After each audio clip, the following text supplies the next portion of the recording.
Nilkanth વિદ્યાલયની online YouTube ચેનલની અંદર ધોરણ 9 ના વિદ્યાર્થીઓનું સ્વાગત છે। હવે આપણે ગત લેક્ચરની અંદર શીખીને આયા કે રાસાયણિક સૂત્ર કેવી રીતે લખી શકાય। રાસાયણિક સૂત્ર લખવા માટે જે રાખવા પડતા નિયમો જે છે એ નિયમો વિશે આપણે અભ્યાસ કર્યો અને હવે એ રાસાયણિક સૂત્ર કેવી રીતે જેને આપણે દર્શાવી શકતા હોઈએ છીએ કે જે સંયોજકતા કોષ્ટક ઉપર આપણે વિશેષ શીખીના। તો આજે આપણે ટોપિક વિશે ચર્ચા કરવાની છે કે સાદા સંયોજનોના સૂત્રો। સાદા સંયોજનના સૂત્રો આ ટોપિક ઉપર આજે વિશેષ ચર્ચા કરીશું। સાદા સંયોજનના સૂત્ર કોને કહેવાય કે જેની અંદર એવા પ્રકારના સંયોજન હોય કે જેમાં બે તત્વો આવે કે જેને આપણે સૂત્ર દરમિયાન દ્વિઅંગી કહી શકીએ।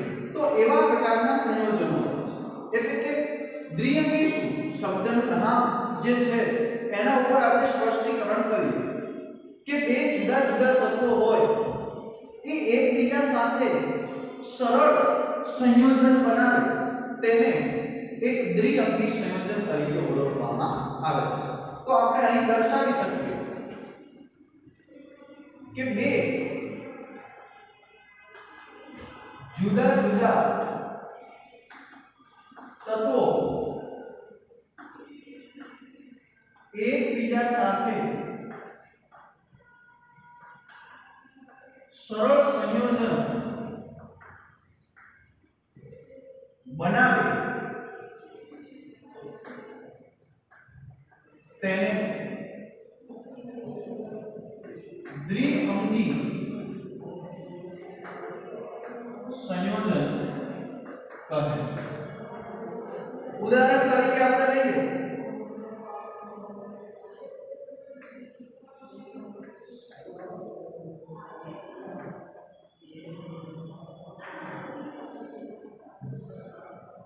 આપણે પહેલા નંબરનું ઉદાહરણ લઈએ કે બે જુદા જુદા તત્વો એકબીજા સાથે સરળ સંયોજન બનાવે તેને દ્વિઅંગી સંયોજન કહેવાય। હવે સૂત્ર દર્શાવવા માટે પહેલા તો આપણે એની સંજ્ઞાની જરૂર પડે, સંજ્ઞા સાથે એની સંયોજકતાની જરૂર પડે અને સંયોજકતા એટલે શું તો કે કોઈ પણ પરમાણુની જોડાવાની ક્ષમતા એને સંયોજકતા તરીકે ઓળખવામાં આવે છે। જે આપણે ગત લેક્ચરની અંદર સંયોજકતા કોષ્ટક વિશે ચર્ચા કરીને આવ્યા તે પ્રમાણે અહીં આપણે સંજ્ઞાની જરૂર પડે, બીજા નંબરમાં સંયોજકતાની જરૂર પડશે અને ત્યારે એ બંનેને આપણે ક્રોસ તીર દ્વારા એનો ગુણોત્તર પ્રમાણ જોઈએ ત્યારે આપણને એક સાદા સંયોજનનું સૂત્ર પ્રાપ્ત થશે। તો આપણે અહીં જોઈએ પહેલા નંબરનું છે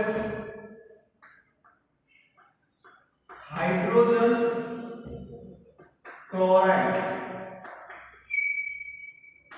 હવે આ હાઇડ્રોજન ક્લોરાઇડ નું સૂત્ર આપણે જાણવું છે તો એમાં બે સ્ટેપ ઉપયોગી બને છે જેમાં પહેલા નંબરનું સ્ટેપ છે સંજ્ઞા। આપણને સૌપ્રથમ સંજ્ઞા વિશે ખ્યાલ હોવો જોઈએ।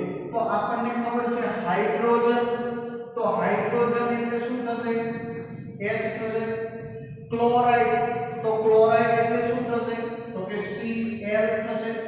તો આ જે છે ઈ સંજ્ઞા લખી છે। હવે એની નીચે આપણે સંયોજકતા દર્શાવીશું। તો સંયોજકતા ઉપર નજર કરીએ તો હાઇડ્રોજનની સંયોજકતા છે કેટલી છે 1 છે, ક્લોરીનની સંયોજકતા કેટલી છે તો કે 1 છે, બંનેની સંયોજકતા 1 છે।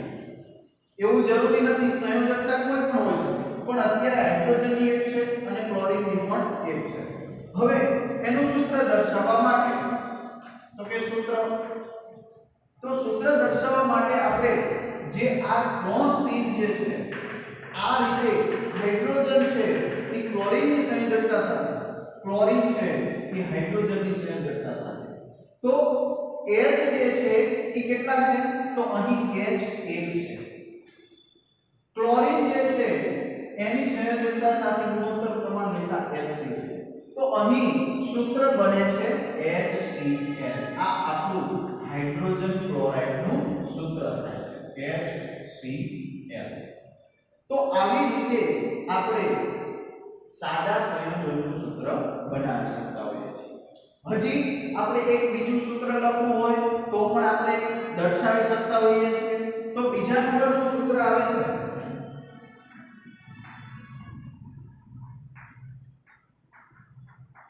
હાઇડ્રોજન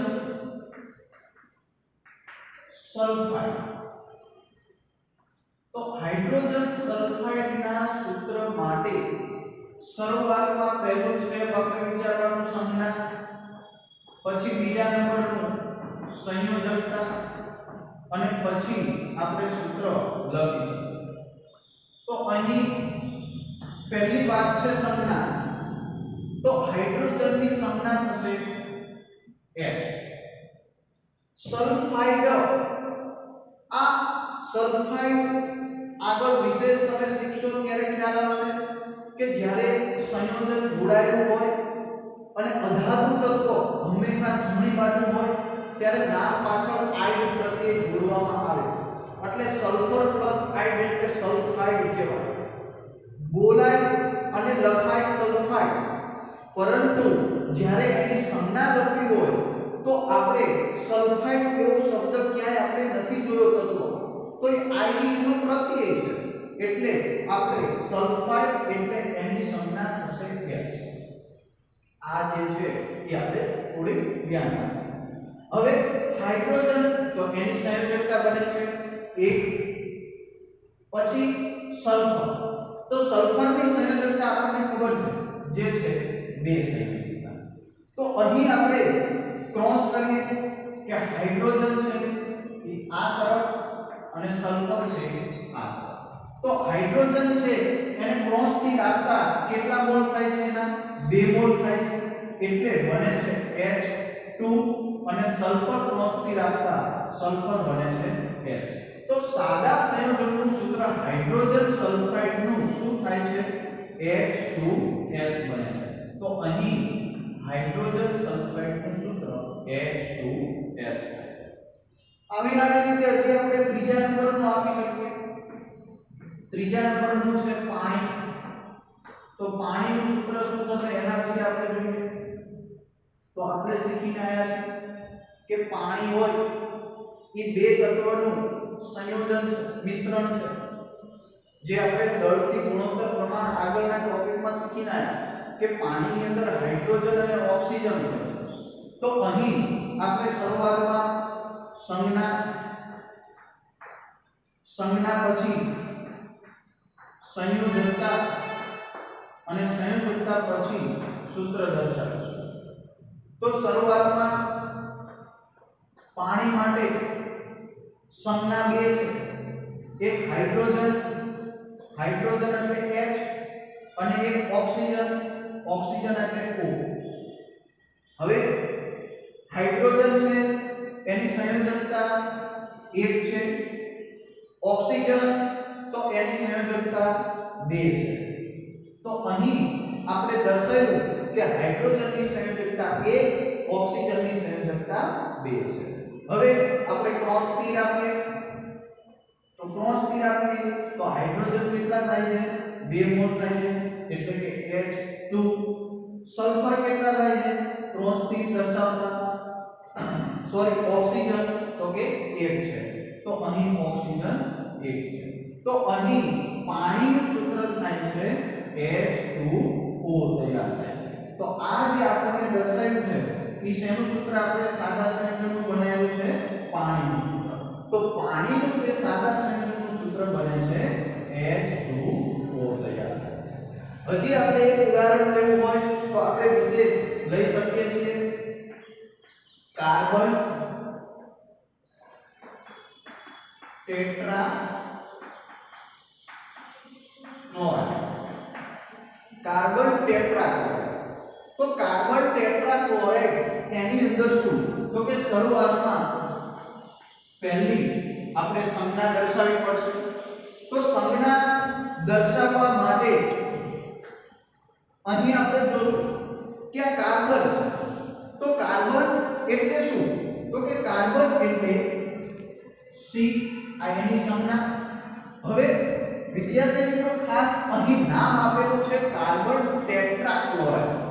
હવે ટેટ્રા શું છે પહેલા તો એના વિશે કે જ્યારે મોલની સંખ્યા વધે 1 2 3 4 આવી રીતે મોલની સંખ્યા વધે ત્યારે એને આગળ આવો પ્રત્યય લાગે છે. દાખલા તરીકે અત્યાર સુધી આપણે હજી નિયમ સીમિત છે ત્યાં સુધી, પણ માત્ર જાણકારી માટે 1 મોલ હોય તો તેને આપણે મોનો શબ્દ વાપરીશું. 2 મોલ હોય તો એને આપણે ડાઈ શબ્દ વાપરીશું. એટલે કે 2 મોલ હોય દાખલા તરીકે ઉદાહરણ આપું CO2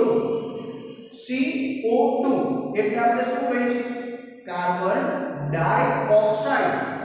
તો ડાઈ કેમ આવે છે કારણ કે ઓક્સિજનના 2 મોલ છે એટલા. પછી કોઈ એવો 3 મોલ હોય તો એને આપણે ટ્રાય પ્રત્યય લગાવીશું, અને જો 4 મોલ હોય તો એને આપણે ટેટ્રા લગાવીશું. એટલા માટે અહીં આપણે ટેટ્રા ખાલી નામ આપેલું છે, એનું સૂત્ર દર્શાવવાનું છે. તો એ ટેટ્રા કોઈ તત્વનું નામ છે નહીં, પરંતુ એની પાછળ જે જોડાયેલું ક્લોરાઇડ છે તો એ ક્લોરાઇડની સંજ્ઞા આપણને ખબર છે કે જે Cl છે. તો એ ક્લોરાઇડ એટલે ક્લોરીન. તમને હમણાં પણ કીધું કે અધાતુના નામ પાછળ આઇડ પ્રત્યય જોડવામાં આવે છે એટલે ક્લોરીન વત્તા આઇડ એટલે ક્લોરાઇડ બને છે. પણ આપણે તત્વનું નામ ક્લોરીન સમજીએ એટલે એની સંજ્ઞા થશે Cl. હવે આપણે જોઈએ સંયોજકતા.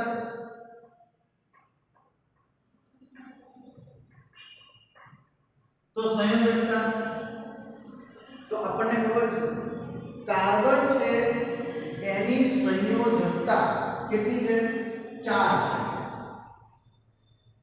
હવે દાખલા તરીકે સંયોજકતા કેમ દર્શાવી શકાય કોષ્ટક આપણને યાદ નથી ઓળખશું. તો સંયોજકતા દર્શાવવા માટે આપણે પ્રાથમિક સ્તર પરથી શીખીને આવ્યા છીએ ઇલેક્ટ્રોન રચના.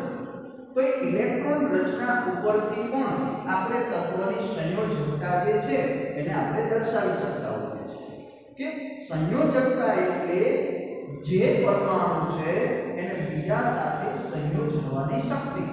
એટલે આપણે પ્રાથમિક સ્તર મુજબ જોઈએ આપણે થોડું યાદ કરીએ કે ઇલેક્ટ્રોન રચનામાં જે અપૂર્ણ કક્ષક હોય એમાં જે વધના ઇલેક્ટ્રોન હોય એ શું થતા હોય દૂર થતા હોય, અથવા ઓછા ઇલેક્ટ્રોન હોય તો એ મેળવતા હોય. તો આવી રીતે જે અપૂર્ણ કક્ષકના ઇલેક્ટ્રોન હોય એને સંયોજકતા તરીકે દર્શાવી શકતા હોઈએ છીએ. ક્લોરીન છે તો એની સંયોજકતા કેટલી છે તો આપણને ખબર છે 1 છે.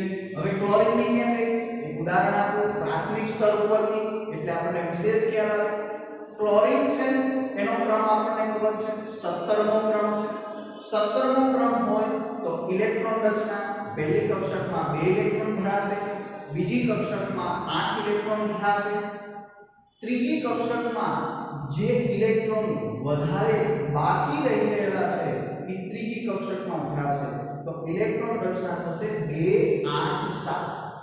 હવે ત્રીજી કક્ષક અપૂર્ણ છે એને 1 ઇલેક્ટ્રોનની જરૂર હોય તો એ 1 ઇલેક્ટ્રોન મેળવશે.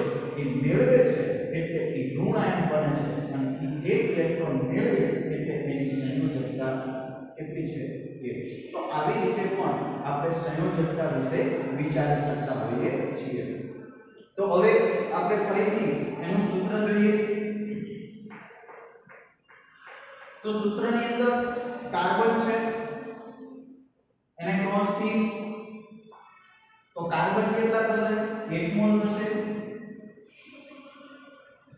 પછી ક્લોરીન તો ક્લોરીન જે છે 4 મોલ થશે. તો અહીં આ જે કાર્બન ટેટ્રાક્લોરાઇડ છે એનું સૂત્ર આપણને પ્રાપ્ત થયું CCl4 પ્રાપ્ત થાય છે. શું પ્રાપ્ત થાય છે CCl4. તો અહીં આપણે સાદા સંયોજનના ચાર સૂત્ર જોયા. એક જોયું હાઇડ્રોજન ક્લોરાઇડ, હાઇડ્રોજન સલ્ફાઇડ, પાણી અને કાર્બન ટેટ્રા ક્લોરાઇડ. તો આ બધા હતા એ સંયોજકતાની દ્રષ્ટિએ હતા. હવે આપણે આગળ જોવાનું છે આયનીય સંયોજન. આયનો કે જેમાં આપણને ખબર છે કે ધન આયન અને ઋણ આયનની પૂર્ણાંક સંખ્યા જોડાયેલી હોય છે. એવા પ્રકારનું સંયોજન એટલે આયનીય સંયોજન.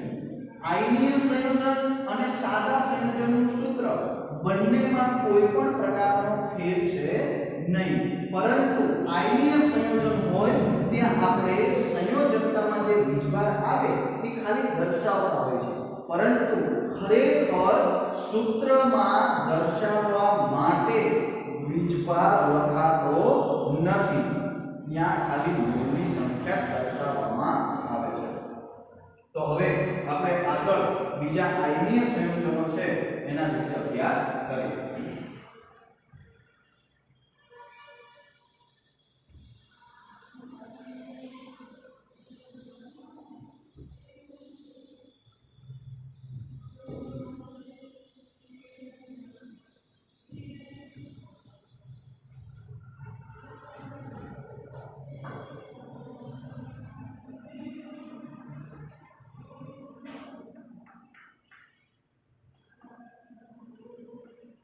આયનીય સંયોજન. તો આયનીય સંયોજનમાં રહેલા સાદા સંયોજનમાં આમાં શું ડિફરન્સ છે કે આયનીય સંયોજનની અંદર રહેલા ધન આયન અને ઋણ આયનના ગુણોત્તર દર્શાવતી એક પૂર્ણાંક સંખ્યા છે. આપણે જોઈ શકાય કે સાદા સંયોજનના કોઈ પણ રાસાયણિક સૂત્ર આપણે દર્શાવવું તો રાસાયણિક સૂત્ર દર્શાવવા માટે હંમેશા વીજભારની દ્રષ્ટિએ તટસ્થ હોવા જોઈએ. આપણો પહેલો નિયમ. તો આ આયનીય સંયોજનમાં એની આપણે ખાતરી કરશું, એટલે એને આપણે તપાસશું કે આયનીય સંયોજન જે છે એ આયનીય સંયોજનની અંદર રહેલા જે ધન આયન અને ઋણ આયન, એ ધન આયન અને ઋણ આયન જે છે એની એક પૂર્ણાંક સંખ્યા એ દર્શાવતા હોય છે. તો જોઈએ આપણે એમાંનું એક ઉદાહરણ સ્વરૂપ પહેલા નંબરનું મેગ્નેશિયમ ક્લોરાઇડ.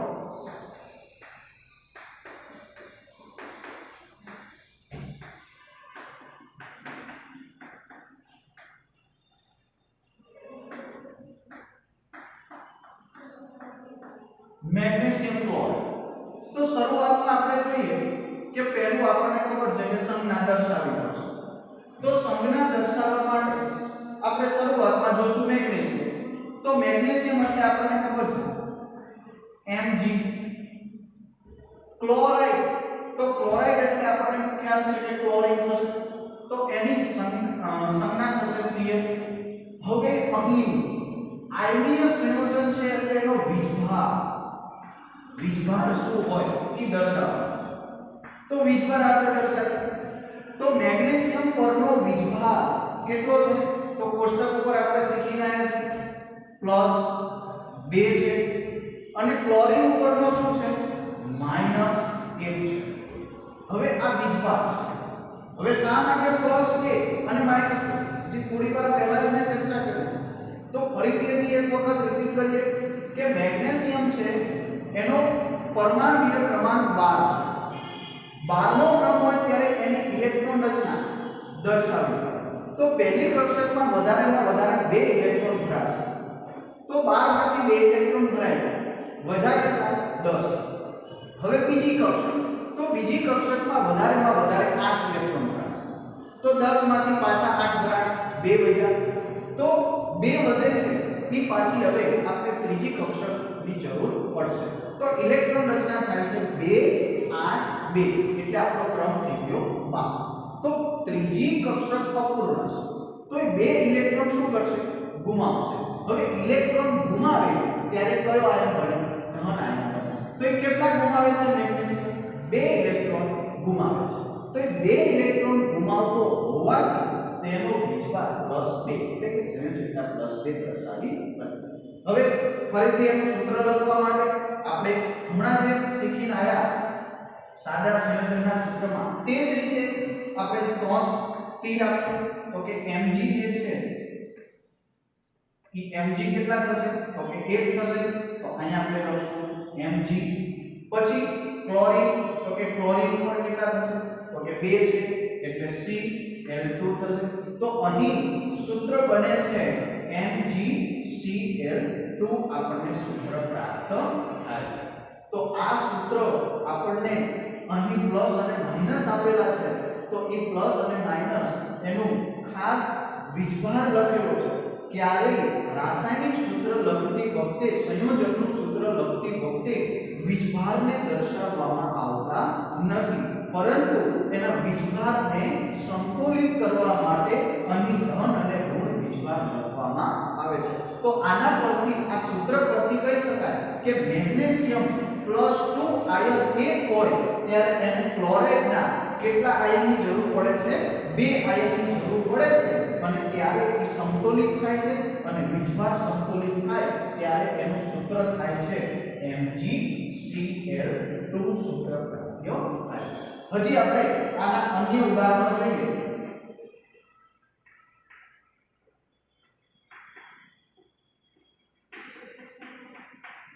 તો અન્ય ઉદાહરણમાં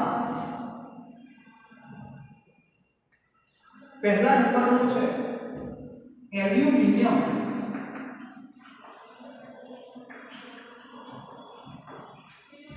ઓક્સાઇડ એલ્યુમિનિયમ ઓક્સાઇડ તો પહેલું આપણે સંજ્ઞા પછી બીજું આપણે એના પરનો વીજભાર અને પછી આપણે જોવાનું છે એનું સૂત્ર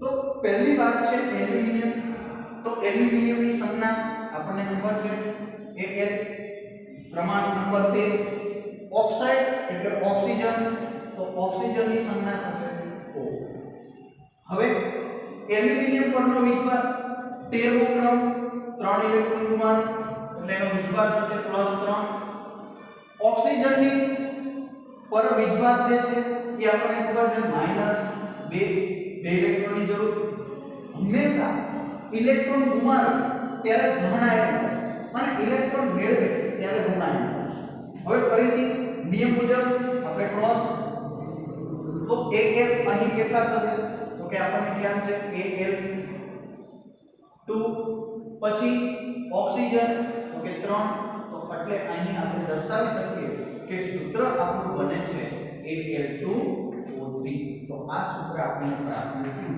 Al2O3 તો આ આયનીય સંયોજનનું સૂત્ર પ્રાપ્ત થશે આપણને ક્યારેક એવું ઉલટું પણ કરી શકે કે આ સૂત્ર આપણને આપેલું હોય Al2O3 કે આનું નામ જણાવો તો તરત આપણે નામ પણ જણાવી શકીએ છીએ કે Al એટલે આપણને ખબર છે કે Al સંજ્ઞાનું નામ થાય છે એલ્યુમિનિયમ અને O એટલે ઓક્સિજન પણ પાછળ આપણને ખબર છે કે I પ્રત્યય જોડાય છે એટલે એલ્યુમિનિયમ ઓક્સાઇડ પ્રાપ્ત થતું હોય છે હજી આપણે ઘણા બધા એવા સૂત્ર આપી શકીએ છીએ બીજા નંબરનું સૂત્ર જોઈએ એટલે કે D calcium oxide calcium oxide માટે પહેલું કામ સંજ્ઞા પછી એની સંયોજકતા એટલે કે વીજભાર અને એનું સૂત્ર સંજ્ઞા પહેલી આપણે નામ આપેલું છે એના ઉપર નજર કરશું કેલ્શિયમ કેલ્શિયમ એટલે Ca ઓક્સાઇડ એટલે કે O હવે કેલ્શિયમની સંજ્ઞા થશે +2 ઓક્સિજનની સંજ્ઞા થશે -2 હવે આપણે નિયમો અનુસાર તીર તો કેલ્શિયમ 2 થાય છે એટલે Ca2 ઓક્સિજન 2 થાય છે એટલે O2 હવે કેલ્શિયમ 2 છે અને ઓક્સિજન 2 છે તો વિદ્યાર્થી મિત્રો અહીં સરળતા ખાતર આપણે એક એક મોલ એને લખી શકીએ છીએ એટલે આનું સૂત્ર આમ પણ થાય છે કેલ્શિયમ ઓક્સાઇડનું CaO કે જેને આપણે દર્શાવીએ તો આ કેલ્શિયમ ઓક્સાઇડ જે છે એનું આયનીય સંયોજનનું સૂત્ર થાય છે CaO Ca2 અને O2 લખી જ શકાય પરંતુ સરળતા ખાતર આપણે એના એક એક મોલ સૂત્રમાં દર્શાવીએ એટલે કેલ્શિયમ ઓક્સાઇડનું સૂત્ર શું થાય છે CaO દર્શાવે છે તો આ બીજા નંબરનું સૂત્ર આપણે જોયું હવે ત્રીજા નંબરનું સૂત્ર આપણે જોઈએ સોડિયમ નાઇટ્રેટ તો પહેલી જ શરૂઆત આપણે કરશું સંજ્ઞાથી તો સંજ્ઞામાં આપણને ખબર છે કે સોડિયમ તો સોડિયમ એટલે થશે Na નાઇટ્રેટ એટલે થશે NO3 જો આ નાઇટ્રેટ આવે છે એ બહુપરમાણીય આવે કોષ્ટક શીખીને આયા છે તો એ નાઇટ્રેટની સંજ્ઞા થાય છે NO3 હવે એની સંયોજકતા વિશે જોઈએ એટલે કે વીજભાર તો વીજભારની અંદર સોડિયમ છે તો +1 છે કોષ્ટક મુજબ બહુપરમાણીય આયનમાં નાઇટ્રેટ યાદ કરીએ તો -1 પછી એના દ્વારા એનું આપણે સૂત્ર તૈયાર કરીએ ત્યારે નિયમ અનુસાર આપણે ક્રોસ P દર્શાવીએ તો સોડિયમ થશે 1 અને નાઇટ્રેટ થશે NO3 એ પણ 1 તો સાદું જે આપણને આયનીય સંયોજનનું સૂત્ર પ્રાપ્ત થાય છે એ શું પ્રાપ્ત થાય છે NaNO3 તો સોડિયમ નાઇટ્રેટનું સૂત્ર થાય છે NaNO3 હજી આગળ આપણે દર્શાવી શકીએ છીએ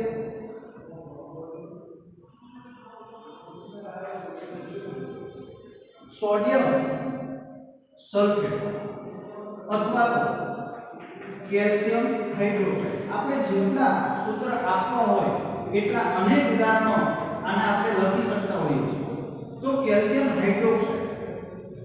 હાઇડ્રોક્સાઇડ તો પહેલી વસ્તુ સંજ્ઞા દર્શાવશું સંજ્ઞાની અંદર કેલ્શિયમ છે તો કેલ્શિયમ એટલે Ca પછી હાઇડ્રોક્સાઇડ તો હાઇડ્રોક્સાઇડ પણ બહુપરમાણીય આયનમાં આવે છે તો હાઇડ્રોક્સાઇડ હાઇડ્રોજન અને ઓક્સિજન સંયોજાયેલા હોય ત્યારે એને હાઇડ્રોક્સાઇડ તરીકે ઓળખવામાં આવે એટલે એની સંજ્ઞા થાય OH હવે તો કે આપણે જોઈએ એના પરનો વીજભાર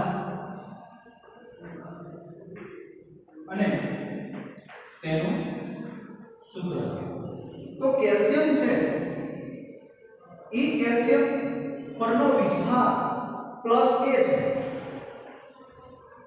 અને ઓક્સિજન છે હાઇડ્રોજન અને ઓક્સિજન જોડાયેલા કે જેને હાઇડ્રોક્સાઇડ કહેવાય તો એ હાઇડ્રોક્સાઇડ છે એના પરનો વીજભાર છે -1 છે તો હવે નિયમ અનુસાર ક્રોસ P આપીએ કે કેલ્શિયમ આની સાથે એટલે કેલ્શિયમ કેટલા થાય 1 અહીં OH બને હવે આ OH